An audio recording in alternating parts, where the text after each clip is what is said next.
Okay, now we've got this servo motor in here. I need to fit it into a hole which I have forgot to make in the back surface of this rear wall. So first thing I'm going to do is to find this part by just scrolling down here a little bit, and it's a tilting slide.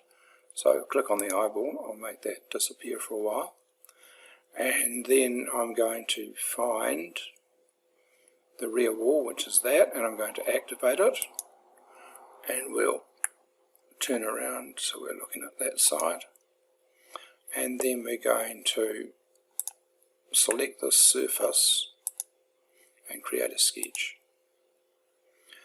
which is a 2-point rectangle, which we'll put in there.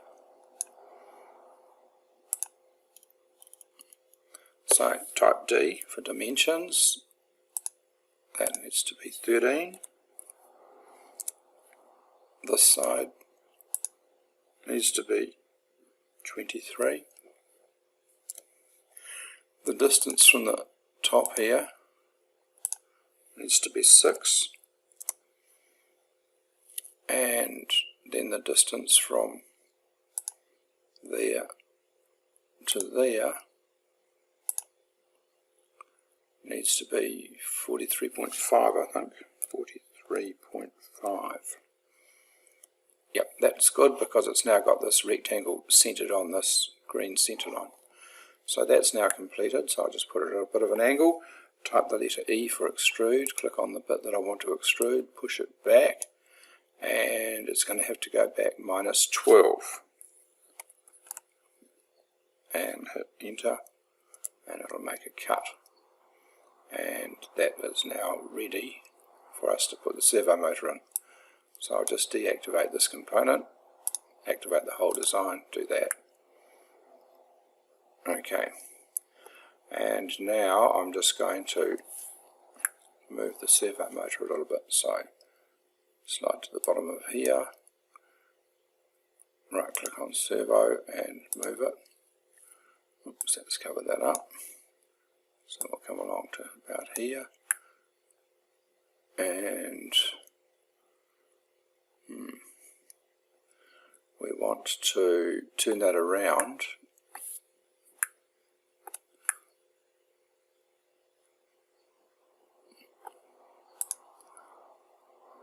so it's facing that way, but we also want this to be at the top rather than the bottom, so we'll turn around this way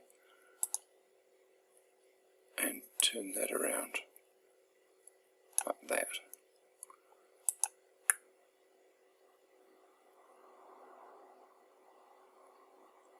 Yep, so we'll go OK for that, and now we're going to go assemble joint. So capture that position so it doesn't move things, and then I'm going to, what I want to do is tuck this corner here right into that corner there. So I'm going to select those two pieces that I want to join together.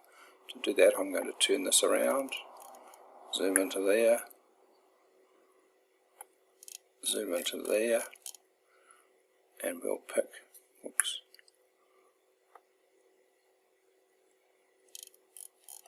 right on that corner we want to get one, there. And we go out and back in again, and that has to be there.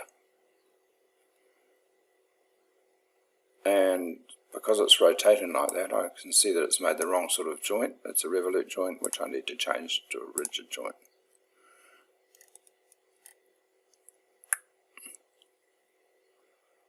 And that's okay. Now that thing's still way out of the road, so we're going to join that back to the motor again.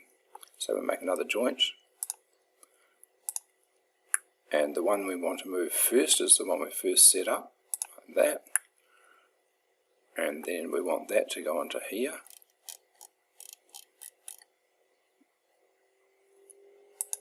that, and this joint we do want to make into a revolute joint so that that motor can rotate.